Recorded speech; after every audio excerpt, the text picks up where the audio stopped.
तो भगवान श्री राम की जो प्राकट्य को लेकर के जो तिथि है श्री रामनवमी, श्री रामनवमी जिस दिन भगवान श्री राम का प्राकटोत्सव हुआ है, हम सभी लोग जानते हैं कि नवमी तिथि मधुमास पुनीता शुक्ल पक्ष अविजित हरि प्रीता। तो रामनवमी के दिन हमें जो शिक्षा लेनी चाहिए वह सबसे बड़ी बात है। रामनवमी के दिन हम सभी को भगवान श्री राम के जीवन से उनके आदर्शों को जरूर देखना चाहिए, क्योंकि जो आधुनिकता के दौर में आज के जो युवा हैं वह मर्यादा से हीन होते चले जा रहे हैं। किसी भी चीज में व्यक्ति अपनी मर्यादा को नहीं रख पा रहा है, सब लोग अपनी मर्यादाओं का त्याग करते चले जा रहे हैं। प्रभु श्री राम को लेकर के लोग उनकी मर्यादाओं को लेकर के उन्हें जानते नहीं हैं। प्रभु श्री राम ने पूरा जीवन मर्यादित जीवन जिया है और वही मर्यादित जीवन हमें भी जीना चाहिए। यही प्रभु श्री राम हमें सिखाते हैं। भगवान श्री राम जिनके द्वारा हमें जीवन में बहुत सारी चीजें शिक्षा प्राप्त करने के लिए मिलती हैं, जो कि गोस्वामी तुलसीदास जी ने भी श्री रामचरितमानस के माध्यम से हम सभी को भगवान श्री राम की लीलाओं को श्रवण पान करवाया है, जिन्होंने बड़ी सुंदर सुंदर चौपाइयों के माध्यम से भगवान श्री राम के चरित्र का चित्रण किया है। तो रामनवमी के दिन हम सभी को यह जानना चाहिए कि प्रभु श्री राम के जीवन के बारे में, उनके उस चरित्र के बारे में हमें जरूर सुनना चाहिए। प्रभु श्री राम का वह जीवन रहा है, वह चरित्र रहा है जिस जीवन में उन्होंने मर्यादा के साथ रह करके अपने जीवन को जिया। एक बार पिता ने कह दिया कि जाओ 14 वर्ष के लिए वनवास होगा, तो एक बार भी प्रभु श्री राम ने यह तक नहीं कहा कि मैं क्यों वन में चला जाऊं। वचन किसने दिए थे?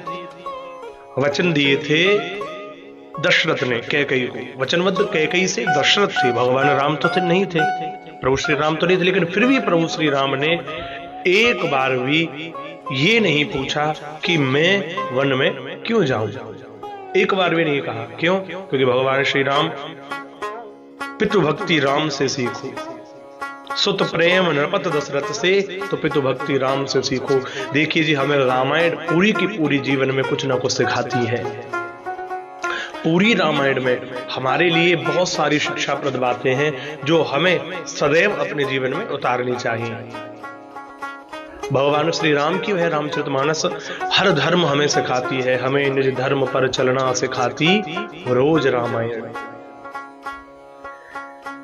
रामायण में भगवान श्री राम का चरित्र देख लीजिए, चाहे वो महाराज दशरथ का चरित्र देख लीजिए, चाहे कौशल्या माता का चरित्र देखिए, कितने श्रेष्ठ माता हैं। उन्होंने जिस समय भगवान श्री राम को वनवास दिया गया था, उन्होंने ये पूछा था कि महाराज की आज्ञा है, महाराज ने वचन दिया है, तो केवल महाराज यानी तुम्हारे पिता के कहने पर तुम वन में नहीं जा सकते हो राम। क्यों? क्योंकि केवल महाराज का तुम पर अधिकार नहीं है, अधिकार केवल पिता का नहीं होता, अधिकार एक माँ का भी होता है। क्या तुमने पिता की आज्ञा मानी, क्या तुम माँ की आज्ञा नहीं मानोगे? माँ ने आज्ञा तो नहीं दी तुम्हें वन जाने के लिए। तो भगवान श्री राम ने कहा, माँ अगर माँ ने भी आज्ञा दी हो तो एक बार भी कौशल्या माता ने ये तक नहीं पूछा कि कौन सी माँ ने आज्ञा दी। क्योंकि वास्तविक बात है, जो कि कौशल्या माता की सौत ही है कैकेयी, सब जानते ही हैं। एक सौत के कहने पर उन्होंने अपने पुत्र को वनवास जाने के लिए कह दिया कि चले जाओ, क्योंकि वो भी तुम्हारी माँ है। ये चीज हमें रामायण सिखाती है।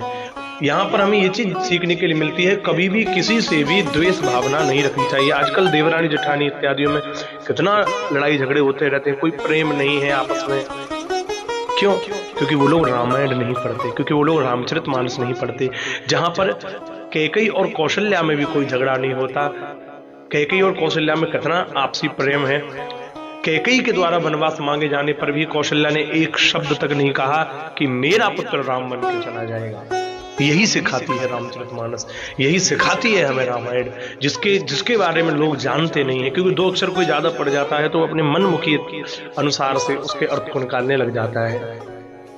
यही चीज हमें रामायण सिखाती है और यही हमें सीखना भी चाहिए। पिता का प्रेम देखिए अपने पुत्र के प्रति। एक पिता अपने पुत्र को वनवास दे देता है, लेकिन वो पिता महाराज दशरथ पुत्र वियोग में जी नहीं पाते। सुत प्रेम नृपत दशरथ से, पितु भक्ति राम से सीखो। पिता की आज्ञा का पालन कैसे किया जाता है, ये भगवान श्री राम सिखाते हैं। क्योंकि जब वह नियम अगर आप अपने जीवन में लोगे तो निश्चित ही आपको दुनिया की कोई भी बड़ी से बड़ी ताकत है जो परास्त नहीं कर सकती है। उनसे बड़ा समाज में आदर्श किसी भी धर्म में कोई नहीं है। इसीलिए प्रभु श्री राम को सर्वोच्च स्थान हमारे सनातन धर्म में दिया गया हुआ है। भगवान श्री राम का चरित्र आप सभी जानते हैं, देखा है आपने। भगवान श्री राम एक राजा के पुत्र हैं, और राजा के पुत्र होते हुए भी वह वन में भटक रहे हैं। वन में जब उनकी पत्नी का हरण हो जाता है तो विचार करिए, उस समय कोई जीपीएस तो था नहीं जिसमें कि वो अपने मैप पे लगाएं और सर्च कर लें कि लंका कहाँ है, उधर गई लंका है और उधर उनकी पत्नी मिलेगी। कोई जीपीएस भी नहीं था उस समय तो।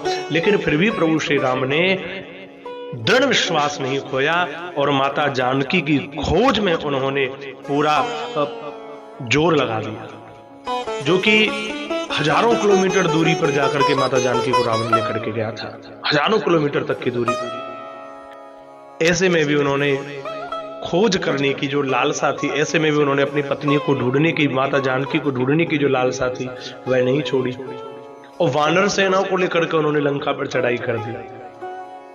आत्मविश्वास कितना! वहां पर बड़े बड़े मायावी राक्षस हैं, लेकिन अपने साथ पूरे वानरों की टोली है।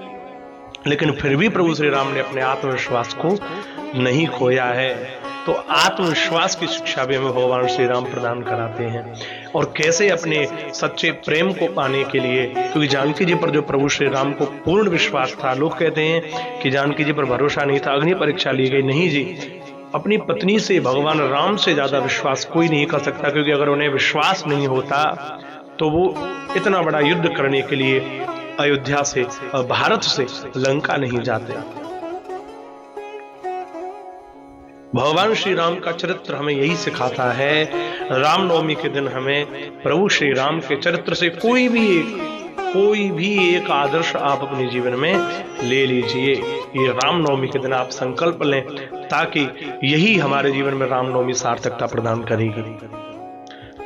केवल पूड़ी कचौड़ियां खा करके बना लेने से आप लोग सोचोगे रामनवमी को सेलिब्रेट कर लिया, तो ऐसा नहीं है। आप ऐसा भी करिए, उत्सव मनाइए, क्योंकि इस दिन भगवान श्री राम इस पृथ्वी पर अवतार लेकर के आए थे।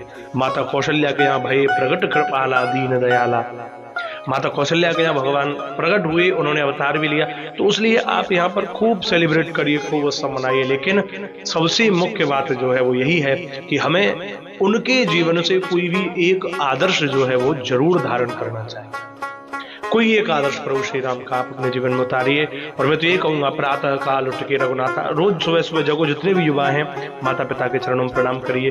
कितनी गजब की बात, कैसे कैसे शब्दों में गोस्वामी तुलसीदास जी ने लिखा हुआ है। प्रभु श्री राम के उस चरित्र को आप लोग जरूर पढ़ें, लेकिन रामचरितमानस का पाठ आप श्री राम नवमी के दिन जरूर करें, और उसमें से कोई एक सूत्र भगवान श्री राम का आदर्श अपने जीवन में जरूर धारण करें। यह उत्सव है जी भगवान श्री राम का। कृष्ण जन्माष्टमी का उत्सव आप घर घर में कैसे मनाते हो, कितनी श्रेष्ठता के साथ मनाते हो। तो जैसे आप श्री कृष्ण जन्माष्टमी का उत्सव घरों में करते हैं, ठीक वैसे ही श्री राम नवमी का उत्सव भी बड़ी धूमधाम से करिए। सजाइए अपने घरों के मंदिरों को, सजा करके प्रभु श्री राम का, क्योंकि रामलीला आ रहे हैं घरों में, तो सभी लोग सजा धजा करके अपने मंदिरों को सुसज्जित रूप से तैयार करें आप सभी। और भगवान श्री राम के प्राकटोत्सव अवतरण दिवस को